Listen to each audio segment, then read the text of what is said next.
Ikalabing-anim ng Disyembre ay tumunog na ang kampana na hudyat na simula ng simbang gabi sa baryo. Noong mga sandaling yon ay hindi nakasama si Gino sa unang simba. Tinatamad pa kasi siyang bumangon. Isa pa, hindi naman talaga niya hilig ang pagsisimba. Kaysa matulog siya sa simbahan, mas pipiliin na lang niyang matulog sa kanilang bahay. Pag-alis ng pamilya ni Gino ay hindi na rin siya makatulog. Hindi niya alam kung bakit. Tila ba ninako na sa kanya ang antok na kanina lang ay ramdam na ramdam niya. Bumangon ang binata at pumunta sa kanilang kusina. Nasipat niya ang kanilang parol na umiilaw-ilaw sa tapat ng bahay. Napangiti ang lalaki. Hanep, bilis ng panahon. Magpapasko na kagad, ilang araw na lang. Wika ng binata at saka nagsalok ng mainit na tubig sa tasa. Sa kanilang kusina ay may bintana na sakto lamang ang laki. Nakabukas ang bintanang yon. Isasara na sana ni Gino nang may makita siyang mabilis na dumaan sa labas. Uy! Sambit ng lalaki dahil sa gulat. Sandali siyang napaisip kung ano yon. Hindi niya kasi naaninagan dahil wala roon ang atensyon niya. Kalmado at kaswal siyang sumilip sa bintana. Ngunit wala naman siyang nakita. Oh, wala naman ah. Umiling-iling ang binata at naglagay na lamang ng kape. Tatambay sana si Gino sa tapat ng kanilang bahay. Ngunit pagbukas niya ng pinto ay may bumungat. Muntikan nang matapon ang hawak niyang kape dahil sa paglitaw ng kanyang kaibigan na si Alvin. Uy! Punyeta ka naman oh! Ano bang ginagawa mo rito? Kaaga-aga. Di pa nga tirik ang araw eh. Ginulat mo pa ako. Lapnusan kita ng kape dyan sa mukha eh. Inis na sabi ni Gino. Agad na pumasok si Alvin sa kanilang bahay at umupo sa mahabang upuan. Sakto, gising ka na. Oh, ano na naman ba Alvin? Mamaya ka na nga mambwisit. Nagre-relax ako eh. Di nga ako sumama sa simba kasi gusto kong mag-chill tapos guguluhin mo ako. Inis na sabi ni Gino. Patapusin mo muna kasi ako. Tulig ka rin eh. Buwelta naman ni Alvin. O sige na, sabihin mo na kung anong kailangan mo. Nagdikwatro pa si Alvin sa mga sandaling yon bago magsalita. Sinagot na ako ni Princess! Malapad ang ngiti ni Alvin na parabang nabubuang. Ano? Seryoso ka ba? Salubong na tanong ni Gino. Oo naman! Ibig kong sabihin, seryoso ka ba na yan ang sasabihin mo sa akin ng ganitong kaagang oras? Ito naman si Gino, ang init ng ulo. Ano ba? Wala pa akong tulog sa sobrang tuwa. Sabi ni Alvin. Labas! Sabi ni Gino. Ha? Sabi ko, labas!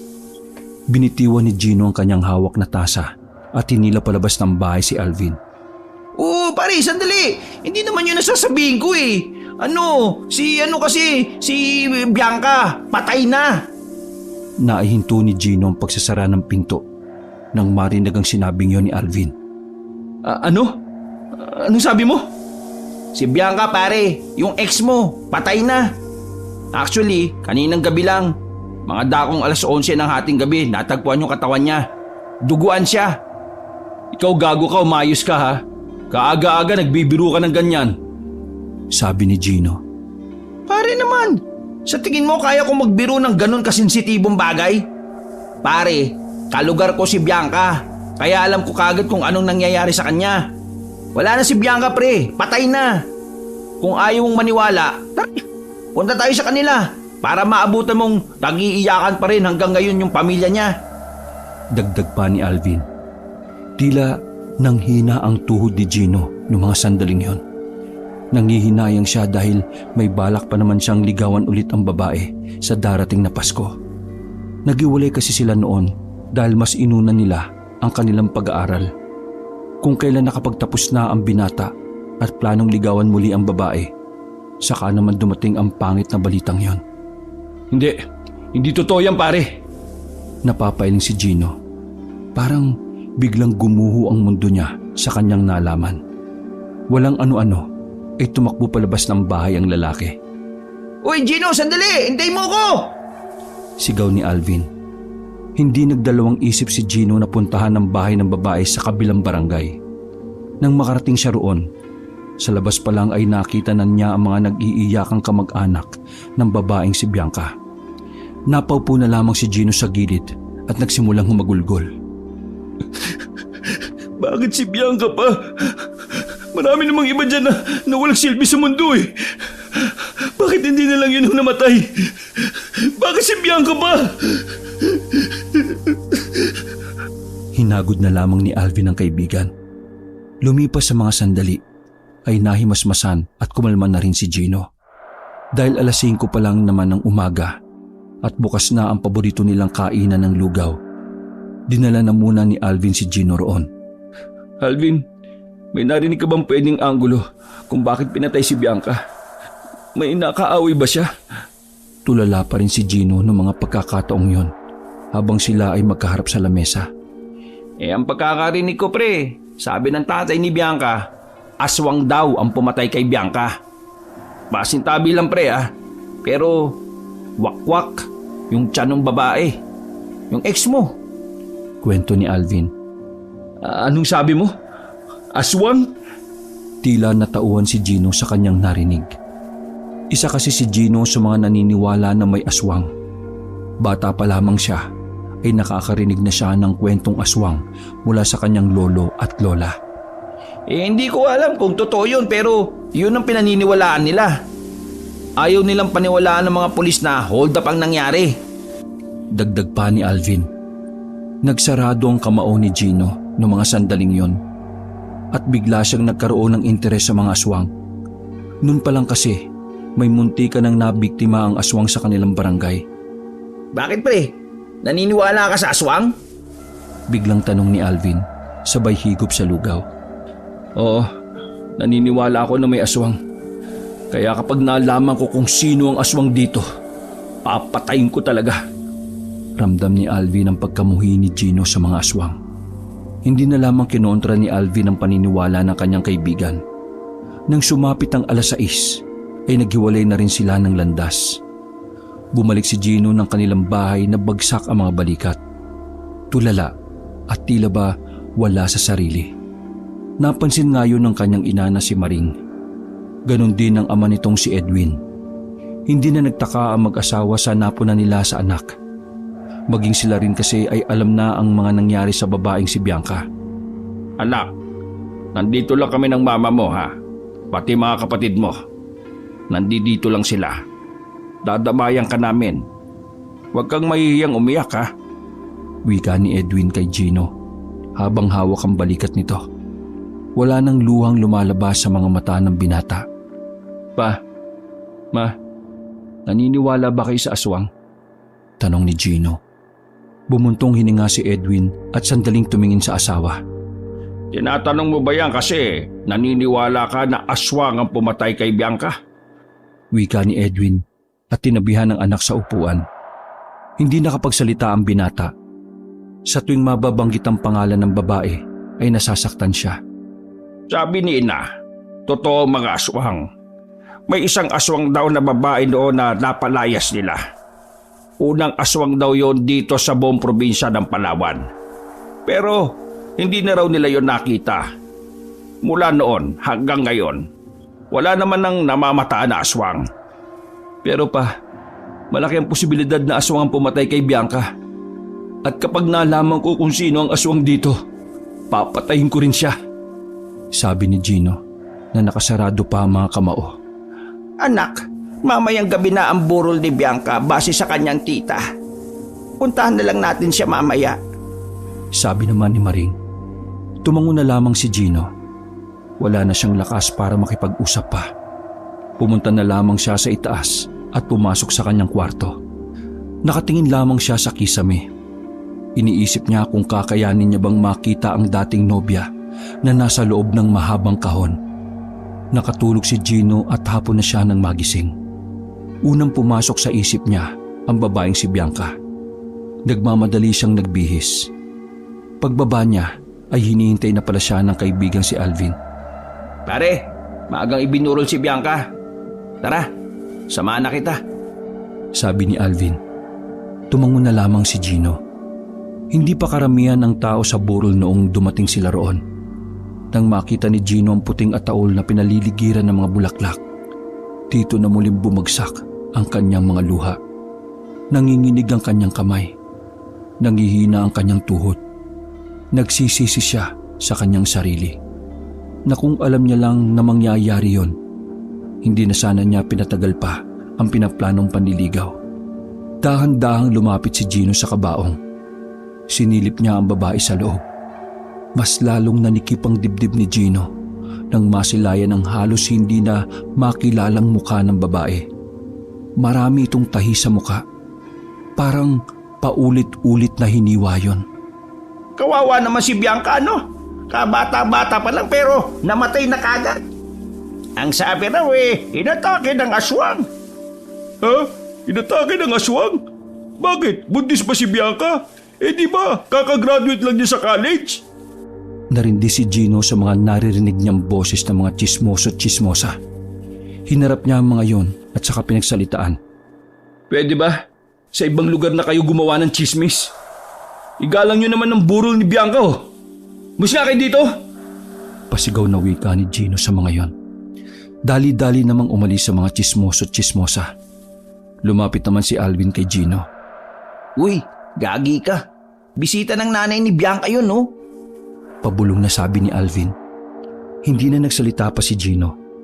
Pinagmasdan na lamang niya ang babae sa ataul na parabang mahimbing lamang yung natutulog. Mga ilang sandali lamang ay lumapit sa kanya ang kuya ni Bianca, si Dondon. May dalang tasa ng kape si Dondon at ibinigay kay Gino. Mabilis namang lumapit si Alvin at saka nagtanong. Kuya, may sopas na kayo? Gutom na ako Sabi ni Alvin na nakahawak pa sa kanyang tiyan. Sige, pasok ka sa loob. Wika ni Dondon na mahalataan ang lungkot sa tinig nito. Huminga ng malalim ang lalaki at tinapik sa balikat si Gino. Alam mo, nung nakaraan sabi sa akin ni Bianca, mahal ka pa raw niya eh. Panimula ni Dondon. Hindi naman maiwasan ni Gino na hindi mapangiti. Kahit pumapatak ang kanyang luha, ay nakaramdam siya ng kakaibang ligaya dahil doon. Gino, matagal na kitang kilala eh. Parang kapatid na rin kita. Kaya sasabihin ko na sa iyo ang totoong nangyari kay Bianca. Dagdag pa ni Dondon habang nakatingin sila kay Bianca. Totoong nangyari? Pabulong na sabi ni Gino. Gino, totoong pinatay si Bianca ng aswang. Nagtayuan ang balahibo ni Gino noong mga sandaling yon. Nagpapawis ang kanyang palad ng dahil sa kaba. Malakas ang hinala namin na ang unang aswang ng Palawan ay nagbalik na para magiganti. Naguguluhan ako. Bakit siya magiganti? Ano bang ginawa niyo? Tanong ni Gino. Tiningnan siya ni Dondon sa mga mata. Seryoso lamang ang itsura ng mukha ni Dondon. Kaya batid ni Gino na totoo ang lumalabas sa bibig ng lalaki. Ang lolo namin ang pumatay sa mga dating aswang na nakatira dito sa barangay na ito. Ang unang aswang na si Corelia, ang nag-iisang nakatakas. Siya ang unang aswang at siya rin ang nagpakalat ng maraming aswang sa Mindanao at Visayas. Bigla silang nawala sa loob ng mahabang panahon. Ngayon, siya ang hinihinala namin pumatay kay Bianca bilang ganti. Saad pa ni Dondon. Kung nagbalik ba ang unang aswang, paano natin siya tatalunin? Nababahalang sabi ni Gino. Sa ngayon, hindi ko pa alam. Hanggat hindi pa kumpirmado na siya ang dumali sa kapatid ko, wala muna tayong gagawin. Ikaw, Gino, alagaan mo ang sarili mo. Hindi matutuwa si Bianca sa langit kapag nakita kanyang miserable. Tinapik pa ni Dondon ng binatang si Gino. Kung ano-ano na ang tumatakbo sa isipan ni Gino sa mga pagkakataong yon, mas lalong nabuo ang pagkamuhi at galit niya sa mga aswang. Kuya Dondon, gusto ko pong ipagiganti si Bianca. Gusto kong mabigyan ng hustisya ang pagpatay sa kanya.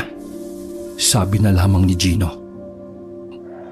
Tuluyan ang nabuo ang matinding galit ni Gino sa kanyang kalooban. Naging dahilan nito para maudyukan ng binata na magiganti sa kung sino man ang pumatay sa kanyang babaeng minamahal.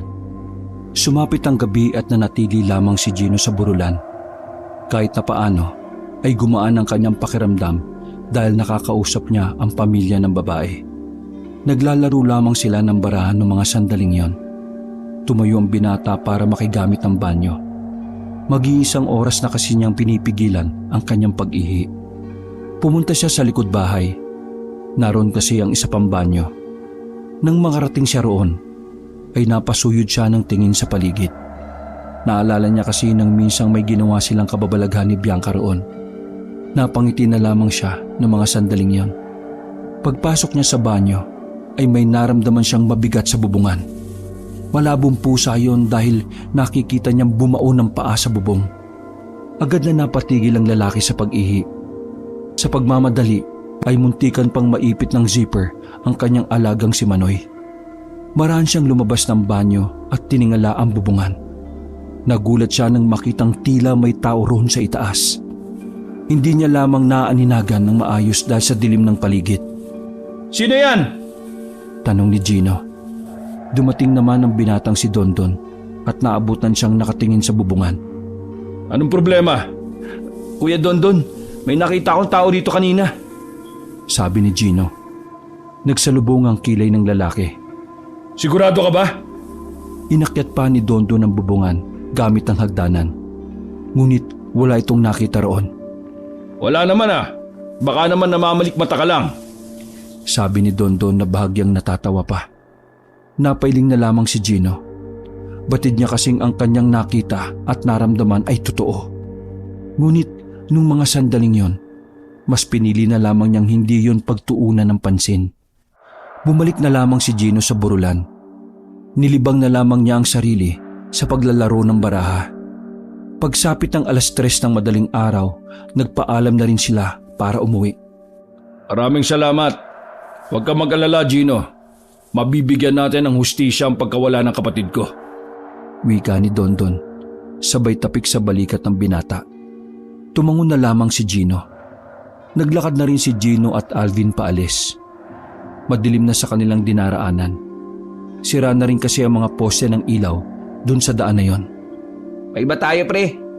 Kailan mo pala balak na mag-apply ng trabaho? Ako kasi, sa susunod na buwan eh. Sabi ni Alvin. Hindi ko pa alam.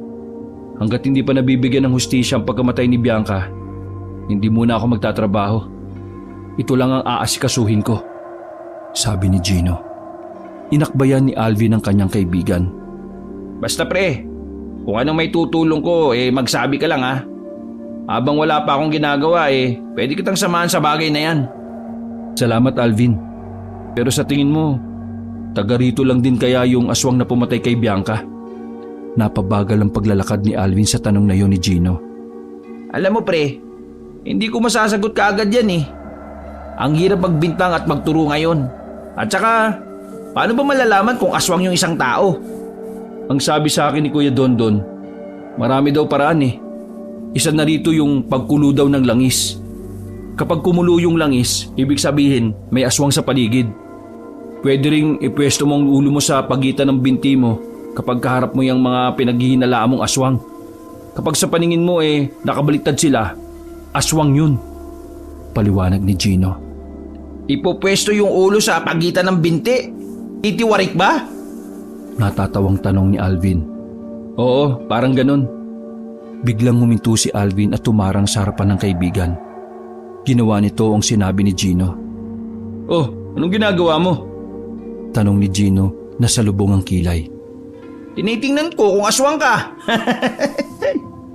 Sabi ni Alvin. Uy, para kang tanga. Mais ka nga. Nauna nang naglakad si Gino noong mga sandaling yon at sumunod na lamang si Alvin. Dumaan pa ang ilang minuto ay nakarating na rin sila sa bahay nila Alvin. O pare, sige na. Dito na ako ha. Ingat ka sa pag-uwi mo. Sabi ni Alvin na nakipag-apir pa kay Gino. Salamat sa pagsama pre ha. O sige, uwi na rin ako. Tugon naman ni Gino. Mag-isa nang naglalakad si Gino noong mga sandaling yon. Ilang metro pa ang kanyang lalakarin. Tahimik na ang kabahayan na lahat ng kanyang nadaanan. Wala na siyang nakitang tao dahil baga 4:00 na rin ng madaling araw nun.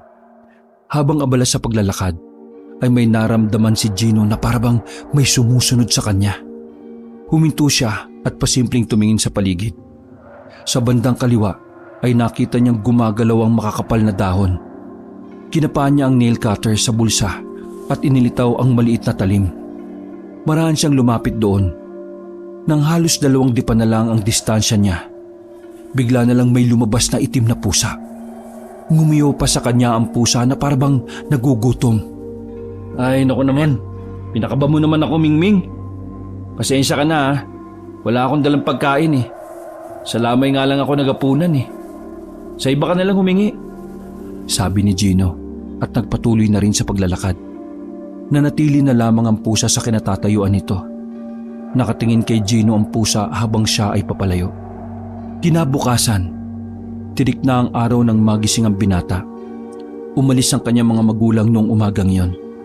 Ang naiwan na lamang ay silang 3 ng kanyang mas nakababatang kapatid na kambal, si Anthony at Andrew. Paglabas ni Gino ng kanyang silid, naabutan niya sa tapat ng kanilang bahay na may nilalarong pusa ang kanyang kambal na kapatid. Hoy, saan nyo nakuha yung itim na... sandali. Yan yung pusa kaninang madaling araw ah. Wika ng binata at kinuha ang pusa. Nakita lang namin yan dito sa bakuran natin na nakatingin sa pintuan. Gutom po yata siya, kuya eh. Wika ng batang si Anthony. Kuya! Paulit-ulit na kumakalabit si Andrew kay Gino. Uy, ano ba? Yan pusa! Gago yan! Sabi ni Andrew. Ikaw, Andrew, yung bunganga mo ha. Baliw ka ba? Kutungan kita dyan eh. Ilabas nyo na nga itong pusang to. Hindi tayo pwede mag-alaga ng pusa kung itim. Sige na, labas nyo na. Utos ni Gino sa kambal at agad namang sumunod ang dalawa. Babalik na sana si Gino sa loob ng bahay. May mapansin siyang kakaiba sa puno na nakatayo sa gilid ng bahay nila. Lumapit siya doon at tinawakan ng tila na tuyong dugo na naroon. Nanlaki ang kanyang mga mata. Agad na dumaloy ang kakaibang kaba sa kanyang sistema. Hindi niya maintindihan ang nararamdaman. Pero sa palagay niya, dugo ng tao ang ipinahid doon. Ha? Sinong nagpahid nito dito? Pagtataka niya sa kanyang sarili. Nung umagang yon, ay halos 1 oras na pinag-isipan ni Gino ang bakas na yon. Nagkakape siya sa tapat ng puno at titig na titig doon. Naudlot lamang yon nang dumating si Alvin. Sup, bro? Oh, ano naman kailangan mo, Alvin? Masungit na tanong ni Gino. May dala akong chismis tungkol sa aswang. Sabi ni Alvin. Sa narinig na yun ni Gino, inapaayos siya ng upo. Basta aswang ang usapan, ay mabilis nitong nakukuha ang kanyang atensyon. Aswang? Anong meron? Mainit na balita, bro. Kaninang alas 5 ng madaling araw, base sa mga tricycle driver, may namataan silang matanda. Pero hindi pa naman uugod-ugod ha. Malakas pa raw. Puti na ang buhok. Tapos nakisakay daw sa isa sa mga tricycle. Nang sisingilin na eh. Bigla raw naging pusang itim. Sabi ni Alvin. Naibugan ni Gino ang iniinom na kape. Bigla niyang naalala ang pusang itim na nakita niya. Pusa? Pusang itim? Natatarantang tumayo si Gino. Oh, bakit? Anong problema? Naguguluhang tanong naman ni Alvin. Hindi na nagsalita pa si Gino. Dali-dali siyang tumalon sa kanyang bakuran at hinanap ang kanyang kambal na kapatid. Sumunod din naman agad sa kanya si Alvin. Andrew! Anthony! Sigaw ni Gino habang naguguluhan naman si Alvin kung ano ang nangyayari. Nilibot pa nila ang lugar hanggang sa matagpuan nila ang 2 bata sa sagingan. Ayos lang ba kayo? Nag-aalangan tanong ni Gino. Sinuri niya pa ang 2 bata kung may galos ngunit wala naman siyang nakita. Bakit po, kuya?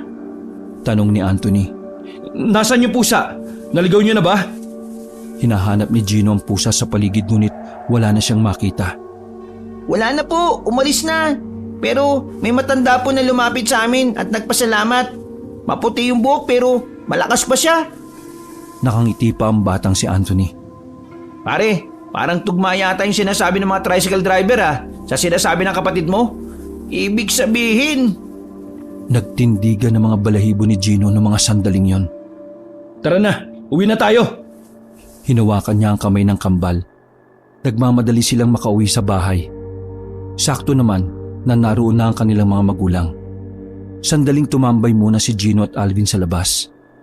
Pareho silang napaisip kung bakit tila lumalapit kina Gino ang hinihinalang aswang. Baka yun nga ang aswang.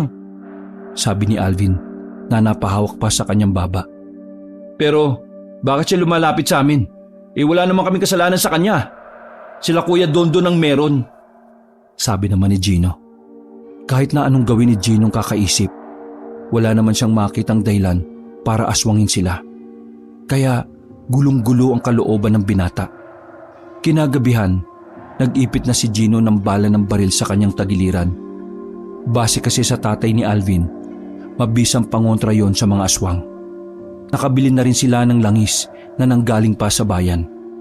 Habang naglalakad silang dalawa ni Alvin patungo sa burol ni Bianca, nakasalubong nila ang maraming kalalakihan na may mga dalang 2x2 at sulo. Manong, anong meron? Tanong ni Alvin sa lalaking hinarang niya. May namatang aswang sa bakanting lote. Sagot ng lalaki. Nakatinginan sina Gino at Alvin. Hindi na sila nagsayang pa ng oras. Dali-dali silang nakisabay sa mga nagtatakbuhan. Ilang sandali lang, nakarating sila sa sinasabing bakanting lote. Mayroong punong akasya doon. Malapad ang katawan ng puno at sa itsura pa lang nito ay mahalatang matanda na ito. Pinagmasdan nilang lahat ang tuktok ng puno. Nakita nila na tila ba may tao sa itaas. Bumagalaw kasi ang sanga. Nasa taas ang aswang! Sigaw ng mga kalalakihan. Pinagbababato ng mga yon ng kung ano-ano ang itaas. Hanggang sa bigla na lang silang nakakita ng isang tao sa itaas. Bigla itong tumalon pababa. Kitang-kita nilang lahat na gumapang yun palayo. Agad namang yung hinabol ng mga tao. Ngunit hindi nila yun naabutan nang pumasok na yun sa kagubatan. Nanginayang ang lahat sa hindi nila pagkakahuli sa aswang. Ngunit ang pangyayaring yon ay malaki ng patunay na muli na namang mababalot ang kanilang lugar ng kababalaghan. Kahit gabi na, ay mabilis na kumalat ang tungkol doon. Gising na gising ang mga tao sa kanya-kanya nilang bakuran. Samantala, pumunta na lamang ang dalawa sa burol ni Bianca. Hinahanap ni Gino si Dondon ngunit wala roon ang lalaki. Pare, totoo na talagang may aswang. Anong balak mo ngayon? Tanong ni Alvin. Huminga ng malalim si Gino. Aalamin ko kung sino yung aswang na yon. Papatayin ko siya. Hindi ako papayag na mabuhay ang mga katulad niya. Pagbabayaran niya ang ginawa niya kay Bianca. Mararamdaman ang galit sa tinig ng binata. Kasama mo ako dyan, pre. Pero paano naman natin mauhuli ang aswang kung dalawa lang tayo? Natigil ang sasabihin ni Alvin nang biglang dumating si Dondon. Gulat na gulat ang mga taong nasa lamayan. Nabigla sila sa sinapit ni Dondon. Marami itong dugo sa katawan. Kitang-kita rin ang mga sugat at kalmot sa kanyang braso. Napatili na lamang ang nanay ni Bianca, habang ang mga tao namang nandun ay naglayuan. Kuya Dondon, anong nangyari sa'yo? Tanong ni Gino. Pinipilit na lamang ni Dondon na makatayo. Aswang! Inatake ako ng aswang! Sabi na lamang ni Dondon at sumuka pa ng dugo. Hindi na nagsayang ang mga kamag-anakan nila. Mabilis na isinakay sa tricycle si Dondon. Habang si Gino at Alvin ay hindi alam ang gagawin ng mga sandaling yon. Kinikilabutan sila sa nangyari kay Dondon. Natataranta ang mga kamag-anakan ni Dondon nang isakay ang lalaki sa tricycle. Maraming tinamong sugat ang lalaki dahil sa di umano ay pag-atake ng aswang sa kanya. Agad na tinakbo si Dondon sa ospital. Nagulo ang lamayan kung kaya't si Gino at Alvin na lamang ang naroon. Pare, tayo na lang nandito. Umalis na kaya tayo. Baka tayo pa maabutan ng aswang. Nababahalang wika ni Alvin. Hindi ko iiwan si Bianca dito. Kung natatakot ka, sige, umalis ka na. May dala naman akong pangontra eh. Isa pa, may langis ako. Malalaman ko kung may aswang na o wala pa. Sabi naman ni Gino. Napailamos na lamang sa mukha si Alvin. Kahit na nababahala na siya sa maaaring mangyari, hindi niya pa rin kayang sikmurain na iwan ang kanyang kaibigan. Hindi, ito na lang din ako. Sasamahan kita. Bahala na kung may aswang. Baka mamaya kapag ikaw ang namatay, multuhin mo pa ako. Palingon-lingon na wika ni Alvin. Dinukot ni Gino ang langis sa kanyang bulsa. Makailang ulit niyang tiningnan ang langis na yon. Ngunit hindi yon kumukulo. Umupo na lamang sila sa tabi ng kabaong ng babae. Hindi mapakali ang kanilang mga mata, kakatingin sa labas ng bakuran. Binabantayan nila ang madidilim na parte ng lugar. Pare, nararamdaman mo ba yung nararamdaman ko? Tanong ni Alvin. Hanggat hindi pa kumukulo ang langis, ibig sabihin, wala pang aswang. Kaya huwag mong pansinin yung nararamdaman mo. Bigkas naman ni Gino. Pare, may nararamdaman akong nakatingin sa atin eh. Tingnan mo sa likuran ko. Tingnan mo nga, may tao ba? Ano ba kasing... Ha? Napako ang tingin ni Gino sa labas ng bakuran. May nakatayo roong matanda na puti na ang buhok. Diretso pa ang tayo nito kung kaya't batid ni Gino na malakas pa yon. Nakasuot ang matanda ng kulay itim at mahabang kasuotan. Sino po kayo? Tanong ni Gino. Ngunit nakangiti lang ang matanda. Hindi na ito nagpaalam. Diretso itong pumasok sa bakuran. Noong mga sandaling yon, ay hindi na nakatayo ang magkaibigan. Pinagmasdan na lamang nila ang matandang makalapit sa harapan ng kabaong. Nanay, sino kayo? Si Alvin naman ang nagtanong. Tumingin sa kanila ang matanda. Ngumiti ito ng malapad. Ngunit ang ngiting yon ay iba ang dulot na takot sa kalooban nilang dalawa. Kawawa naman ang dalagang ito. Kabata-bata pa maaga nang nawala sa mundo. Sabi ng matanda. Dumistansya ang magkaibigan. Pasimpleng hinawakan ni Gino ang stick ng banana cue na nakita niya sa lamesa. Mawalang galang na ho. Pero, sino ho ba kayo? Tanong ulit ni Gino. Ako? Sino ako? Ako ay lumang kaibigan ng pamilya ng batang ito. Sayang nga lang at wala akong inabutan sa labayan na ito. Ang layo pa naman ng pinanggalingan ko. Ang ibig ko pong sabihin, ano pong pangalan ninyo? Sabi pa ni Gino. Siniko ni Alvin ang kanyang kaibigan at bumulong. Pare, ayan yata yung matandang sinasabi ng kapatid mo at mga tricycle driver. Baka aswang yan. Pabulong na sabi ni Alvin. Dahan-dahang sinilip ni Gino ang langis sa kanyang bulsa. Ngunit pagtingin niya ay hindi naman yung kumukulo. Nagtataka si Gino noong mga sandaling yon. May iba kasi siyang nararamdaman sa matanda. Ngunit sinasabi naman ng langis na hindi aswang ang kanilang kaharap. Iniisip niyo ba na ako ay isang aswang? Tanong na matanda. Lumakas ang kabog ng dibdib ng dalawa. Pinagpawisan sila ng malamig nung mga sandaling yon. Hindi po. Ba't nyo naman po nasabi yan? Pagkakailan na lamang ni Gino. Hindi sumagot ang matanda.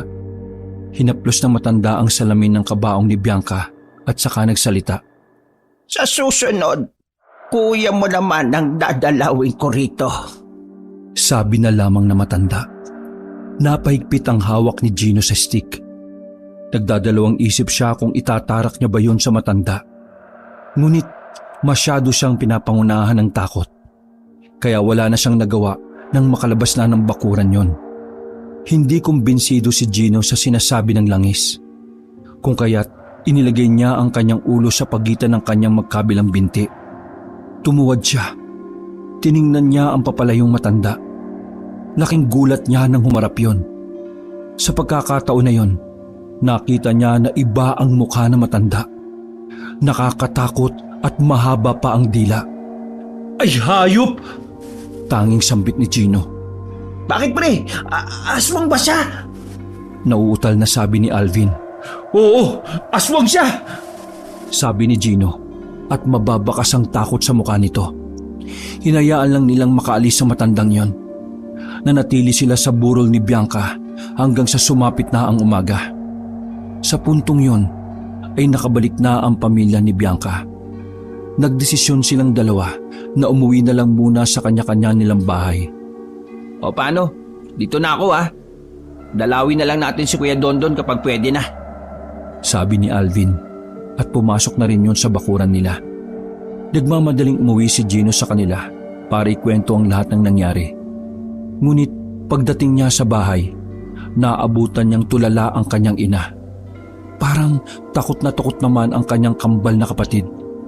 Oh, nasan si Papa? Tsaka, bakit kayo parang takot? Anong nangyari, Ma? Anong nangyari sa'yo? Nag-aalalang tanong ng binata. Kuya, si Papa, kinuha siya ng aswang kaninang madaling araw. Sabi ng batang si Anthony.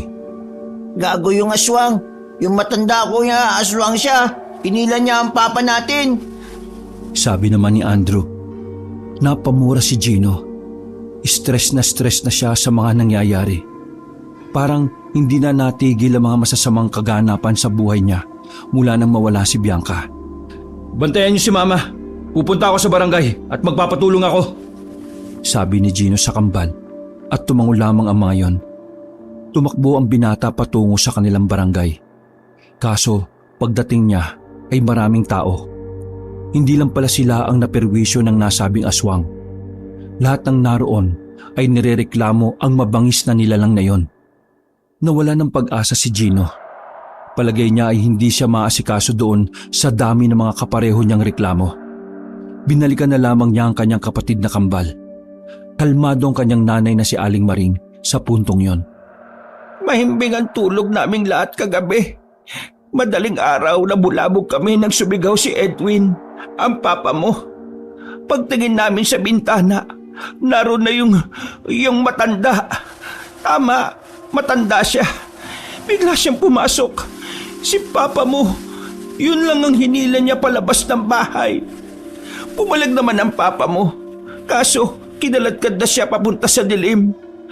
Wala akong nagawa kundi yakapin na lamang ang mga kapatid mo. Kwento ng ina ni Gino na si Aling Maring. Bumuntong hininga na lamang ang binata. Pumunta rin ang aswang sa burol ni Bianca. Ang nakakapagtaka lang, hindi naman kami sinaktan. Pero bago yon, nauna na umuwi si Kuya Dondon. Sugatan, duguan. Tinakbo siya sa ospital. Hindi ko alam kung anong lagay niya. Ma, napapaisip ako. Kung pamilya lang ni Bianca ang may atraso sa aswang, bakit pati sa atin umaaligid siya?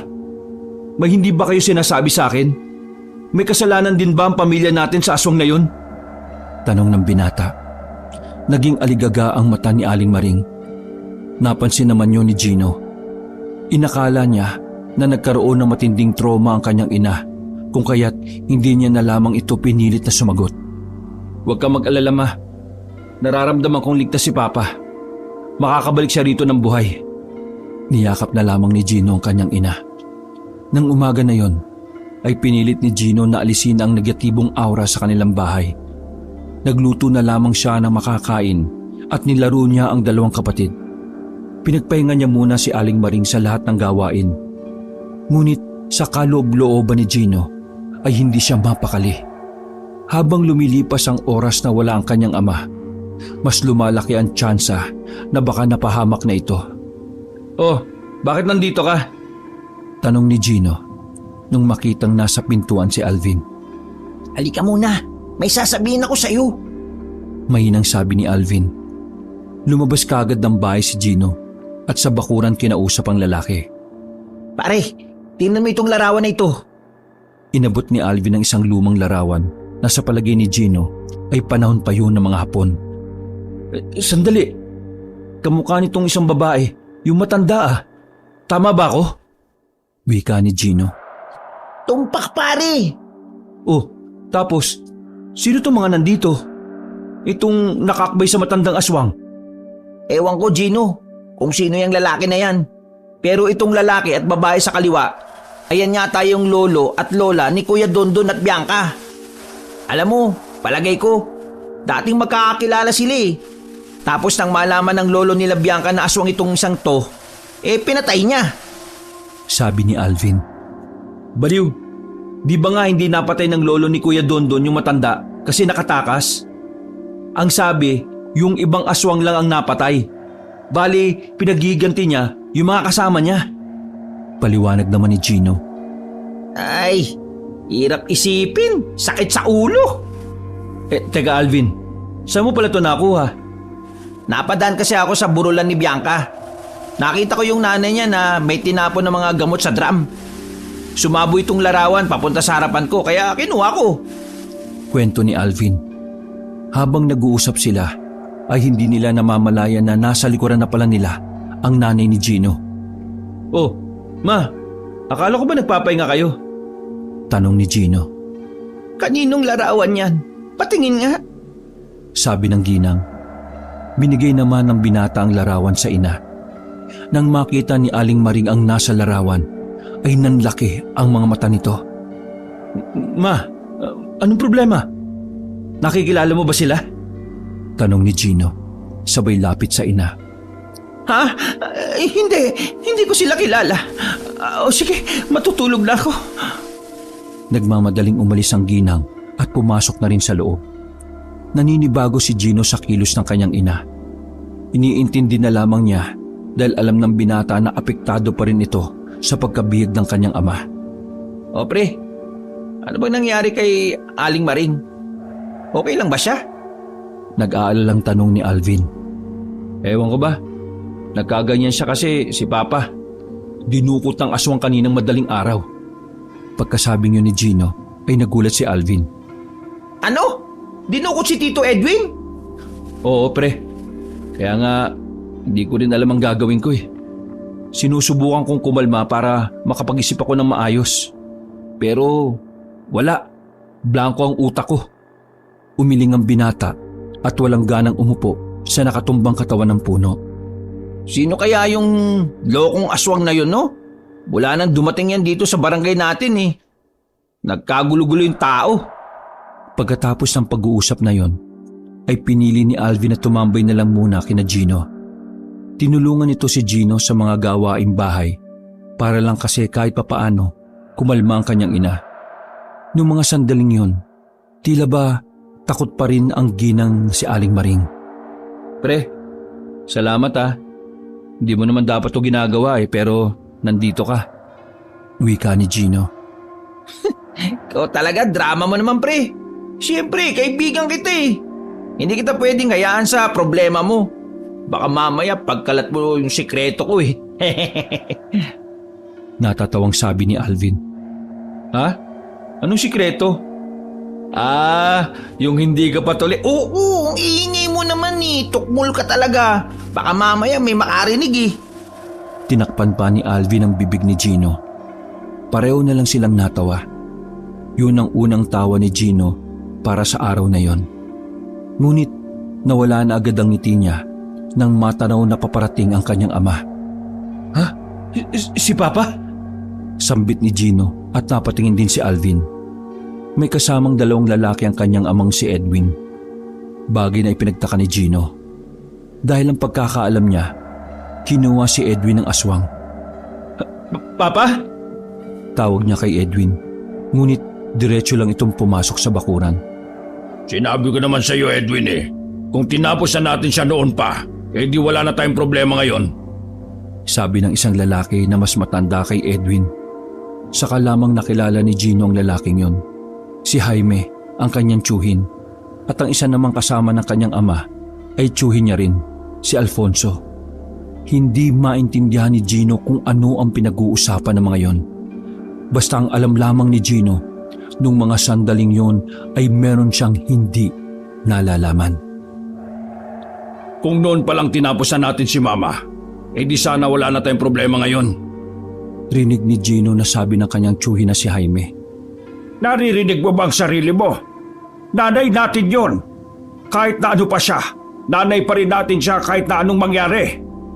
Buwelta naman ng ama ni Gino na si Edwin. Baliw ka ba?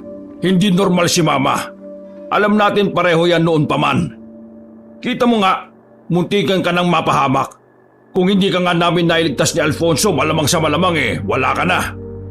Kuya Jaime, hindi ako sasaktan ni Mama. Kinuha niya lang ako dahil may gusto siyang sabihin. Tugon pa ni Edwin. Bahala ka sa buhay mo. Kung ayaw mo makinig sa akin, bahala ka. Basta ito lang sasabihin ko sa iyo. Si Mama ay wala na sa pag-iisip niya. Hindi na utak ng tao ang meron siya. Utak na ng isang halimaw. Seryosong sabi ni Jaime. At saka Umalis na rin ito ng kanilang bakuran. Napabugan na lamang ng hangin ng lalaking si Edwin. Nakalimutan nito na kanina pa pala nakikinig ang kanyang anak na si Gino at kasama pa nito ang kaibigang si Alvin. Pa, anong ibig sabihin ng mga narinig ko? Hindi pangkaraniwan si Lola? Akala ko ba, bata pa lang ako patay na ang lola ko? Tanong ni Gino at agad din namang napalingon si Edwin. Ikinagulat nito ang tanong na yon ng kanyang anak. Gino, nandito ka pala. Kanina ka pa ba dyan? Nauutal na wika ng ama. Oo pa, at narinig ko ang lahat ng sinabi ni Tio Jaime. Pa, ano ba talagang meron? Ano yung mga narinig ko? At saka, di ba, biniyag ka ng aswang? Napayuko ang lalaking si Edwin. Sa kanyang palagay ay panahon na para malaman ni Gino ang katotohanan. Oo anak, binihag ako ng aswang. Pero alam na kasi ng mga kapatid ko na mangyayari yon.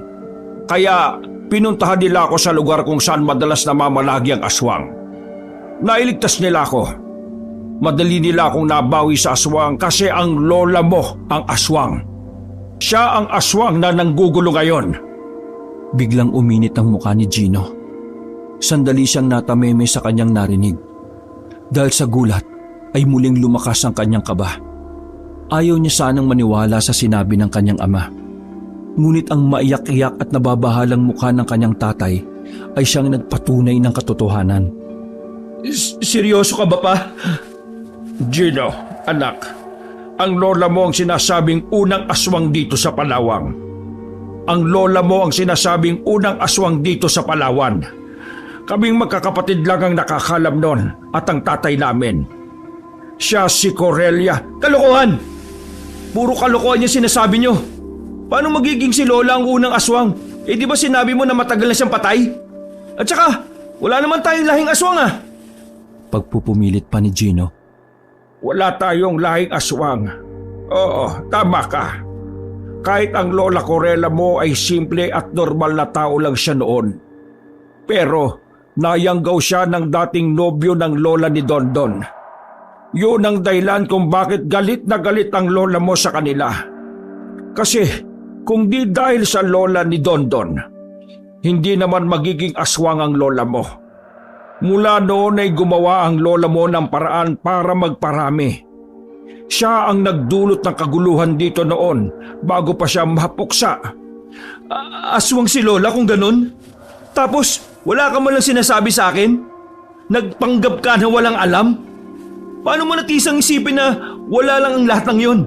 Gayong si Lola palang pumatay sa babaeng minamahal ko. Ano? Sabihin mo! Galit na sabi ni Gino. Inawat na siya ni Alvin at lumabas na rin ng bahay ang ginang na si Aling Maring. Patawarin mo ako anak. Hindi ko ginustong itago sa iyo ang katotohanan. Naghihintay lang ako ng tamang pagkakataon. Maniwala ka! Sabi ni Edwin. Kahit na ano pang sabihin mo, pinatay pa rin ni Lola si Bianca. Sinaktan niya si Kuya Dondon na ngayon ay critical na ang buhay. Tama naman si Tio Jaime. Tama naman na dapat patayin na si Lola. Hindi na siya normal. Kampon na siya ng kadiliman. Sumisigaw na si Gino noong mga sandaling yon. Kaya naririnig yon ng mga kalapit na bahay nila. Pre, inaan mo yung boses mo. Kapag narinig ng iba ang pinag-uusapan nyo, pare-pareho kayong malalagay sa alanganin. Pabulong na wika ni Alvin. Anak, sige na. Patawarin mo na kami. Kapakanan mo lang naman ang iniisip namin. Sabat naman ng ginang ni si Aling Maring. Umiling-iling si Gino. Isa ka pa ma. Niloko mo rin ako. Sabi ni Gino. Naglakad na ito paalis at sinundan naman yon ni Alvin. Mabilis ang lakad ni Gino kahit hindi nito alam kung saan ang destinasyon. Pre, sandali! Sabi ni Alvin na bahagyang hinihingal pa. Pre, pwede ba? Sa inyo muna ako. Hindi ko kinakaya yung mga nalalaman ko eh. Baka kung ano pa yung magawa ko. Sabi naman ni Gino at bumuntong hininga na lamang. Wala namang problema pre. Pero, anong gagawin mo ngayon? Lola mo pala yung aswang. Napapailing na lamang na sabi ni Alvin. Maging ito rin kasi ay nabigla sa lahat ng revelasyon. Huminga ng malalim ang binata. Kahit nalaman niya kung sino ang aswang, wala pa rin nagbago sa nauna niyang sinabi sa sarili. Buo na ang kanyang kalooban. Kahit na anong mangyari, ipaghihiganti niya ang namayapang minahal na babae. Papatayin niya ang kanyang lola. Yun ang kanyang pinakapinaplano sa mga sandaling yon. Ganun pa rin, pre. Wala akong pakialam kung sino yung aswang. Papatayin ko siya. Pero pare, lola mo yun eh. Ayos ka lang ba dun? Alvin, pinatay niya si Bianca. Critical si Kuya Dondon. Sino pang masasaktan at mawawala kung hindi siya mapipigilan? Sabi ni Gino. Ramdam na ramdam ang puot at galit sa kanyang tinig. Ikaw bahala pre. Ang akin lang naman iniisip ko yung nararamdaman mo. Masyado nang magulo at komplikado ang lahat. Tinapik pa ni Alvin si Gino sa balikat. Tatapusin ko ito. Pinapangako ko yan. May paninindigang sabi ni Gino. Tulad ng napag-usapan, tumambay muna si Gino sa bahay nila Alvin. Nasa tapat lang sila ng pintuan habang tumutungga ng kape. Tahimik lang ang dalawa. Hanggang sa mga sandaling yon, ay iniisip pa rin ni Gino kung bakit tumantong ang lahat sa ganon. Makalipas lang ang halos isang oras, nagyaya na si Alvin na matulog. Papasok na sana sila sa bahay nang makarinig sila ng mga yabag ng mga tao. Sumilip sila sa labas ng bakuran. Dumaan sa kanilang harapan ang mga residente na may mga dalang mga pamalo, mga sulo, mga itak at kung ano-ano pang maaaring gawing armas. Mukhang tutugisin na nila si Lola. Pabulong na sabi ni Gino. Ngunit iba pala ang kanyang hinala. Nanlaki ang kanyang mga mata nang marinig ang sigaw ng isang lalaki na naroon. Unahin si Edwin! Nilagaan niya ang nanay niyang aswang, si Corellia! Ang unang aswang! Nagsigawan pa ang mga tao. Pare, narinig ata nila yung usapan niyo ng papa mo eh. Kumalat na. Nababahalang sabi naman ni Alvin. Dito ka lang. Babalikan ko sila. Sabi ni Gino. Uy, tika, sasamahan kita pre. Hindi na. Problema ko ito. Problema ng pamilya ko. Kaya lulutasin ko ito na mag-isa. Uy, bugo ka ba? Hindi mo kakayanin na mag-isa yan. Ang dami-dami nila. Sasamahan kita. Kahit na sumama ka, mas marami pa rin sila, no? Dalawa lang tayo. Sabi naman ni Gino. Ang malaga, kasama mo ko, di ba? Tara na. Hinila na ni Alvin si Gino at sa kabilang daan sila dumaan para mas mabilis. Pagdating ng dalawa sa bahay nila Gino, naabutan nilang gising pa si Edwin at Maring. Problemado ang mga mukha nito. Anak! Sambit ni Edwin, ngunit sa ibang direksyon nakatingin si Gino. Tito, kailangan na po nating umalis dito. Narinig po ng kalapitbahay niyo yung usapan niyo ni Gino kanina. Mabilis pong kumalat yung balita. Pupuntahan nila kayo dito sa pag-aakalang aswang din po kayong lahat. Paliwanag ni Alvin na pinilit lamang na kumalma. Tiningnan ng mag-asawa si Gino. Maraming salamat, anak. Sabi ni Maring. Ay, sige na. Mag-impake na kayo. Maya-maya lang, nandito na sila. Ang babagal pa eh. Sabi ni Gino. Agad na kumilos sa mag-asawa. Binitbit naman ni Gino at Alvin ang kambal na bata. Saktong pagdaan nila sa likod bahay ay nakarating na rin ang mga residente. Maingat silang dumaan sa mga mapuno, madamo at maraming tuyong sanga na nakaharang. Natanaw pa ni Gino ang mga residente na pinasok na ang kanilang bahay. Dahilan para mas lalo pa nilang bilisan ang pagtakas. Habang naglalakad sila sa kailaliman ng puting buwan, nakarinig naman sila ng hiyaw. Madilim na ang kagubatan. Hindi nila matukoy kung saan nagmumula ang tunog na yon. Nagdulot naman yun ng takot kay Gino.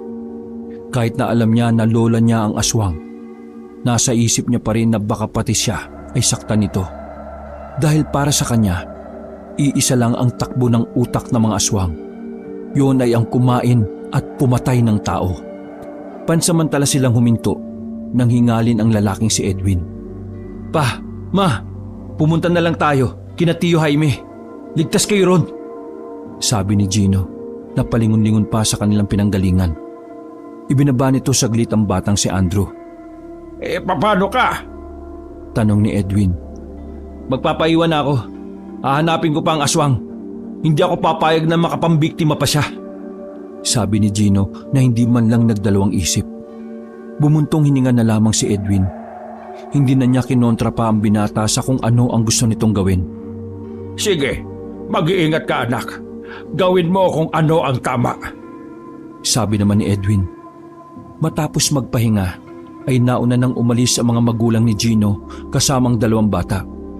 Nagpaiwan si Gino at Alvin sa kanilang kinalalagyan. Sigurado ka bang ayos lang sila? Tanong ni Alvin. Hindi naman sila sasaktan ni Lola eh. Ang mahalaga ngayon, natakasan na nila yung mga residente. Paano? Saan tayo ngayon, pre? Babalik tayo sa barangay ninyo, Alvin. Tsaka ko, napupunta doon sila Lola para ipagpatuloy ang pagiganti niya. Nanganganib ang buhay ng pamilya ni Bianca. Tumangon na lamang si Alvin. Bago pa sila maabutan ng mga residente, ay naglakad na rin sila patungo sa barangay nila Alvin. Kaunting lakad lang ay natanaw na agad nila ang bahay nila Bianca. Nagmamadali silang tumakbo patungo roon nang mapansin nila na nakapatay ang ilaw sa burulan. Pagpasok nila sa bakuran, napatakip na lamang ng bibig si Alvin nang maabutan ng mga nakahandusay na katawan.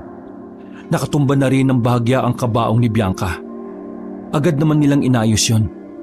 Pagsilip nila sa loob ng bahay ay patay na rin ang mga naroroon.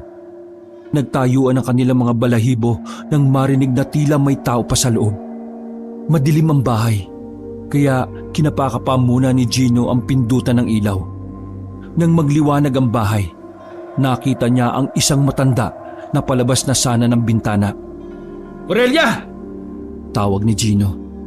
Namputya, tinawag pa talaga. Kinakabahang wika ni Alvin. Hindi lumingon na matanda ngunit huminto ito. Itigil mo na ang ginagawa mo. Hindi pa ba sapat sa iyo ang lahat ng ginawa mo? Patay na silang lahat. Akmang lalapit si Gino, ngunit pinigilan ito ni Alvin. Paano mo nagawa ang lahat ng yun? Ganyan ba talaga ang isang aswang? Wala ng puso? Ubod ka na kasamaan? Kahit kailan, hindi kita ituturing na lola. Napakasama mong nilalang. Dagdag pa ni Gino. Dinampot ni Gino ang itak na nakasabit sa pintuan. Wala ka pang alam, iho. Masyado ka pang mangmang sa nakaraan. Kung sa bagay, hindi naman sinasabi sa iyo ng paborito kong anak na si Edwin ang buong kwento. Sabi na matanda. Wala akong pakialam kung ano yung buong kwento na sinasabi mo. Ang mahalaga na lang para sa akin ay mabigyan ng hustisya ang pagpatay mo sa babaeng mahal ko. Itinaas ni Gino ang itak sa ere. Nasa aktong aatakinan niya ang matandang nakatalikod nang biglang tumalon na ang matanda palabas ng bintana. Pagsilip nila doon ay bigla na lang yung naging pusang itim. Sayang, dapat kasi hindi mo ako pinigilan eh. Pucha naman oh. Inis na sabi ni Gino sa kanyang kaibigan na si Alvin. Napapakamot na lamang sa ulong lalaking si Alvin dahil sa nangyari. Ayaw lang naman kasi niya na mapahamak si Gino. Batid niya kasing mabangis at peligrosong kalaban ng aswang. Nag-aalala lang naman ako sa iyo eh. Baka mamaya kainin ka nun. Alam mo naman mga aswang, di ba? Kahit kadugupan nila, kakainin nila basta gutom sila.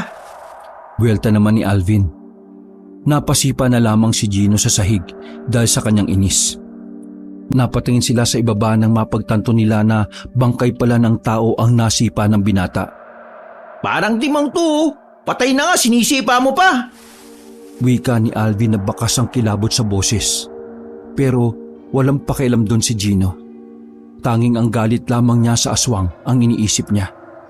Tara na, wala na tayong gagawin dito. Pagbigay alam na lang natin sa pamunuan natin. Sabi ni Alvin. Hindi na nagsalita pa si Gino. Paglabas na lamang nila ng pinto, nanlaki ang kanilang mga mata nang makitang may mga paparating ng mga tao. Mabilis din kasing kumalat ang nangyaring masaker sa burol ni Bianca. Sa mga pagkakataong yon, ang tanging naiisip ng dalawa ay tumakas. Malaki ang tsansa na madamay sila sa oras na maabutan sila roon. Pare dito, dali, bilis! Sabi ni Gino.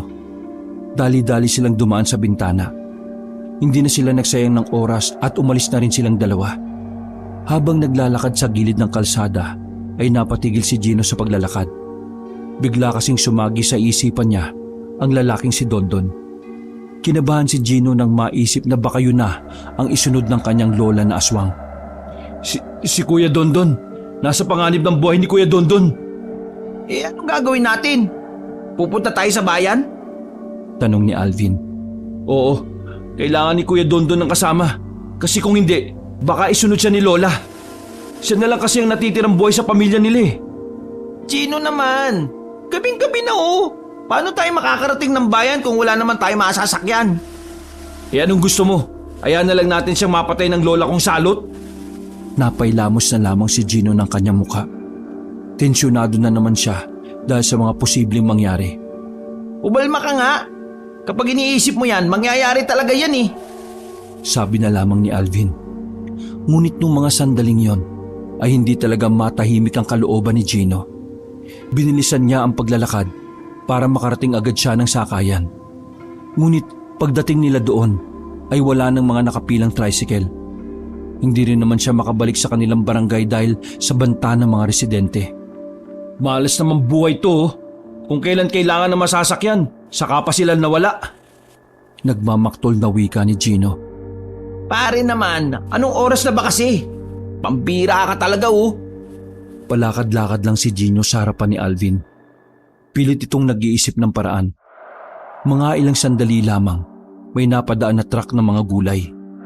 Mabilis na gumitna si Gino para harangin ang truck na yon. Muntikan pa nga siyang mabundol. Buti na lang, nakapagpreno agad ang driver. Hoy, baliw ka ba? Kung gusto mo magpakamatay ba, huwag kang mandamay. Anong ginagawa nyo, ha? Wala nang nagawa ang driver nang sumakay ang dalawa sa likuran. Manong, nakikiusap ako sa inyo. Idaan nyo kami sa bayan. May kailangan lang kaming iligtas. Sigaw ni Gino. Iligtas? Ano kayo, superhero? Bumaba kayo dyan! Buwelta naman ng lalaki. Sige na Manong, kailangan lang talaga. Kapag hindi kami nakarating sa ospital, baka mamatay na yung kaibigan namin. Makakaya mo ba ng konsensya mo yun? Sabi ni Gino. Napaisip ito sa sinabing yon ng binata. Kalaunan ay pumayag din ang driver. Pinandar na ng lalaki ang sasakyan. Nakahinga ng malalim si Gino. Isang malaking hulog ng langit sa kanila ang truck na yon dahil nakarating sila ng ospital. Pagpasok nila sa bungad ay agad nilang hinanap ang pangalan ni Dondon sa nurse na nasa front desk. Medyo inaantok pa ang babae kung kaya't binulabog ito ni Gino. Hoy, ano ba? Ang sabi ko, nasa ng kwarto ni Donnie Inares. Kaibigan niya kami. Nataranta ang babaeng nurse at dali-daling tiningnan ang logbook. Nang malaman ng dalawa ay halos matumba sila sa kakatakbo. Nang buksan na nila ang pintuan ng kwarto ay nagulat sila sa kanilang dinatnan. Umaagos na ang dugo sa liig ng lalaking si Dondon. Dilat ang mga mata nito at nakalabas pa ang dila. Putya naman oh! Sambit na lamang ni Gino. Nauli na tayo ng dating!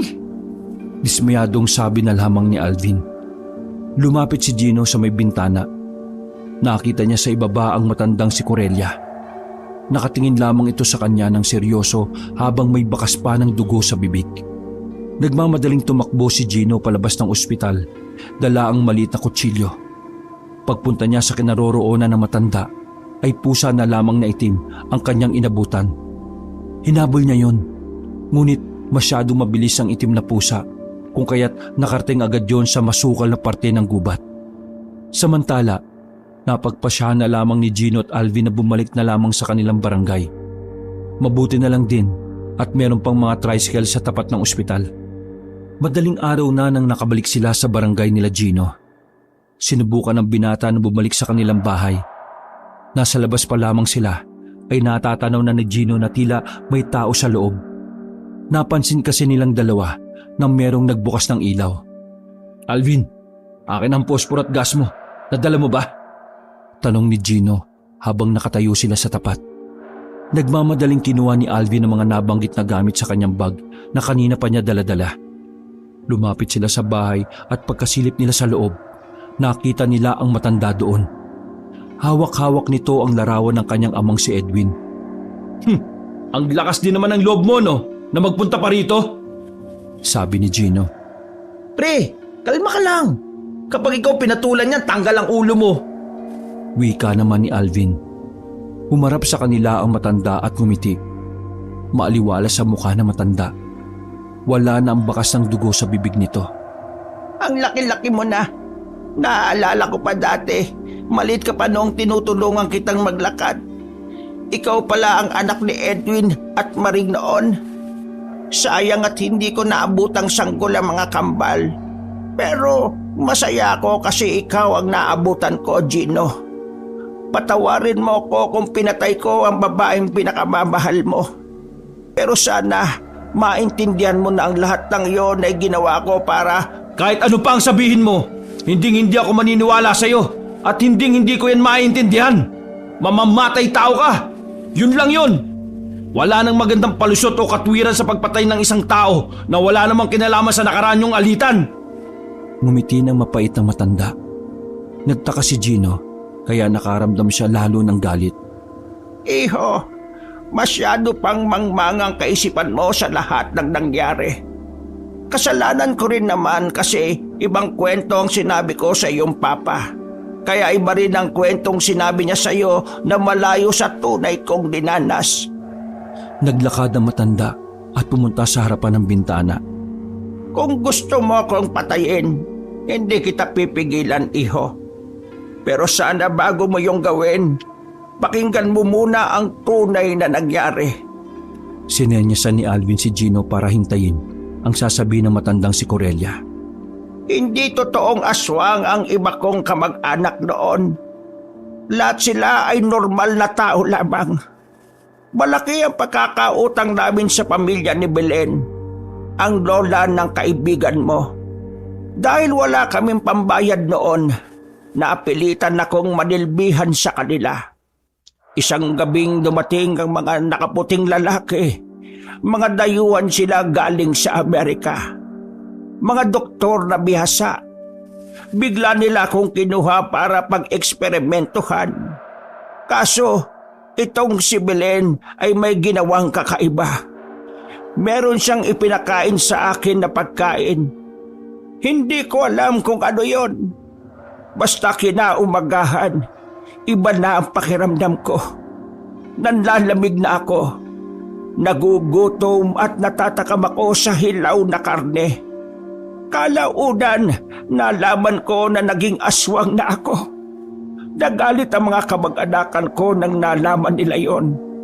Pero bago pa sila makaganti, inunahan na sila ng kabila. Inubos sila. Pinagpapapatay ng walang kalaban-laban. Pinangunahan yon ng asawa ni Belen na si Tiburcio. Isang albularyo. Naiwan akong mag-isa dahil sa ginawa nila. Muling ngumiti ng mapait ang matanda. Kitang-kita sa mukha nito ang lungkot at nagbabadyang mga luha. Sinubukan kong mamuhay ng malayo sa kanila. Nakilala ko ang lolo mo. Nagkaanak kami ng 3. Puro lalaki. Si Jaime, si Alfonso, at ang tatay mong si Edwin. Akala ko makakapagsimula na ako ng bagong buhay. Ngunit nagulat na lang ako isang gabi. Nilusob ang bahay namin ng mga tao. Natuntun kami nila Belen at Tiburcio. Ikinalat na pala nila na isa akong aswang. Pinatakas kami ng lolo mo kasama ko ang 3 naming anak. Kitang-kita ng 2 mata ko kung paano nila pagtulungan ang asawa ko hanggang sa ito ay babawian na ng buhay. Hindi ako naniniwala sa'yo. Kung totoong sinasabi mo, bakit hindi mo sinabi kina Papa ang totoong nangyari? Kung bakit namatay ang kamag-anak mo? Dahil ayokong mabuhay sa kalooban nila ang paghihiganti. Gusto ko na ako ang gagawa doon. At ayaw ko silang madamay. Dagdag pa na matanda. Huminga ng malalim ang matanda. Iho, nalidlang ka ng pamilya na akala mo ay mababait. Pero lahat sila, alam ang ginawang kasamaan ng pamilya nila. Yon ang dahilan kung bakit ko ginustong ubusin ang lahi nila. Lahat sila ay makasalanan. Pero hindi mo sana sinama si Bianca. Alam din ng mahal mong babae ang madilim na sikreto ng kanilang pamilya. Ngunit wala siyang ginawa para itama yon. Masisisi mo ba ako sa ginawa ko? Alam kong pati siya ay pinagtatakpan lang din niya ang kanyang angkan. Umiling-iling si Gino. Hindi kita pipilitin na maliwala, iho. Ang akin lang ay... Hindi na nakapagsalita pa ang matanda nang biglang may tumusok na palaso sa kaliwang dibdib nito. Pagsilip nila sa labas, nagtitipo na roon ng mga tao. Nasa loob ang aswang! Patayin! Sigaw ng mga tao. Ang bihira naman tong mga taong to. Parang mga langaw. Kung saan ang tayo, nandun sila. Sabi na lang ni Alvin. Tumakas ka na po. Ako na ang bahala sa kanila. Bago kayo mapahamak, bilis! Sabi ng matanda at peresahang tinanggal ang palaso sa dibdib niya. Pagewang-gewang ang matanda sa paglakad na lumapit sa kanila. May binunot ang matanda sa bulsa nito na isang damit na parang pang 10 taon lamang. Apo, pakibigay na lamang ito sa iyong ama. Regalo ko sana ito sa kanya nung 10 taon niyang kaarawan. Pakiusap, ibigay mo. Tapos na ang misyon ko sa mundong ito. Kaya oras na para mawala na rin ako. Sabi ni Corellia sa kanyang pinakapaboritong apo. Hindi na nakapagsalita si Gino. Hindi niya maintindihan kung bakit bigla na lang tumulo ang kanyang luha. Tinanggap niya ang kulay puting damit na may nakabordang pangalan ng kanyang ama. Mga ilang sandali lang ay nagbago na ng anyo ang matanda. Pumangit ang mukha nito at tumaba na rin ang dila at mga kuko. Aswang man ito ay nanghihina na rin dahil sa sugat sa dibdib. Nung mga sandaling yon, alam na ni Gino na yun na ang huling sandali ng matanda sa mundo. Ibibigay ko po ito kay Papa. Sabi na lamang ni Gino. Tumingin at tumango lang sa kanya ang matanda. Umalis na rin sina Gino at Alvin doon. Nakita nila na pinagtulungan ng mga residente si Corellia sa mismong bahay na yon. Ang weirdo ng pakiramdam ni Gino. Galit siya sa matanda ngunit tila nasasaktan ang kanyang puso. Tuluyan na silang nakalayo at napuntahan nila ang kanyang ama. Inabot na sila ng umaga noong mga oras na yon. Paglapit ni Gino ay inabot niya kaagad kay Edwin ang damit na pinabibigay na matanda. Naiyak na lamang si Edwin at niyakap ang damit. Natameme na lamang si Gino. Lahat ng galit sa kalooban niya ay tila nabura. Hindi pa siya kumbinsido sa kwento na matanda. Ngunit may maliit na parte ng kanyang utak na naniniwala dito. Sa pagkawala ng unang aswang sa pinakadulong-dulong baryo ng Palawan, ay natahimik na rin ang mga tao. Malabo na rin makabalik doon ang pamilya ni Gino. Tumatak na kasi sa isipan ng mga tao na bukod sa matanda, aswang din ang pamilya nila. Namuhay sila sa bayan. Nagsimula sila ng panibagong pamilya. Nakatulong ang tulong pinansyal na ibinigay ng 2 kapatid ni Edwin. Samantala, tinuon na lamang ni Gino ang atensyon sa pagtatrabaho. Kasama si Alvin, sinubukan niyang ibaon na lamang sa limot ang mga nangyari. Dahil hanggang sa mga sandaling yon, nahihirapan pa rin siyang tanggapin na ang pamilya pala ni Bianca ay ang siyang umubos ng kanilang angkan. Wakas.